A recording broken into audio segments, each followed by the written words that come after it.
রাজধানীর উত্তরায় জমজম টাওয়ার মোড় ও ১১ নম্বর সেক্টরের মাইলস্টোন কলেজের সামনে পুলিশ ও আন্দোলনকারীদের মধ্যে সংঘর্ষের ঘটনা ঘটেছে। শুক্রবার বিকাল 4:30টার দিকে এই সংঘর্ষ শুরু হয়। জানা গেছে, সংঘর্ষে উত্তরা ১১ নম্বর সেক্টরের ১ নম্বর রোডে অবস্থিত ভুবন লন্ড্রি হাউজের মালিক দুলাল হাওলাদার আহত হয়েছেন। তাকে আশঙ্কাজনক অবস্থায় হাসপাতালে ভর্তি করা হয়েছে। স্থানীয়রা জানান, সংঘর্ষের সময় গুলি ও সাউন্ড গ্রেনেডের শব্দ শোনা যায়।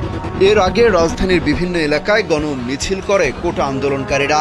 অবস্থান নেয় Shahbag, science lab, press club সহ বিভিন্ন জায়গায়। স্যান্ডেলিনা সো, রূপচর্চায় আভিজাত্য।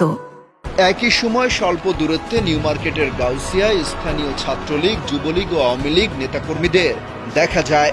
দুপক্ষের মাঝামাঝি ছিল পুলিশ ও বিজিবির সদস্যরা।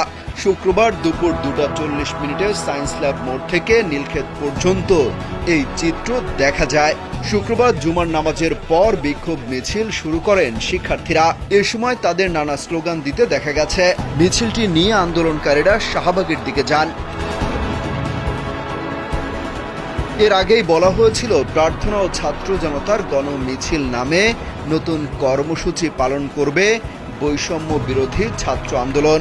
শুক্রবার জুমার নামাজ শেষে তারা গণ মিছিল করবে। বৃহস্পতিবার বৈষম্য বিরোধী ছাত্র আন্দোলনের সমন্বয়ক আব্দুল কাদেরের পাঠানো এক বার্তায় এই তথ্য জানানো হয়। অমিত হাসান রবিন, কালবেলা।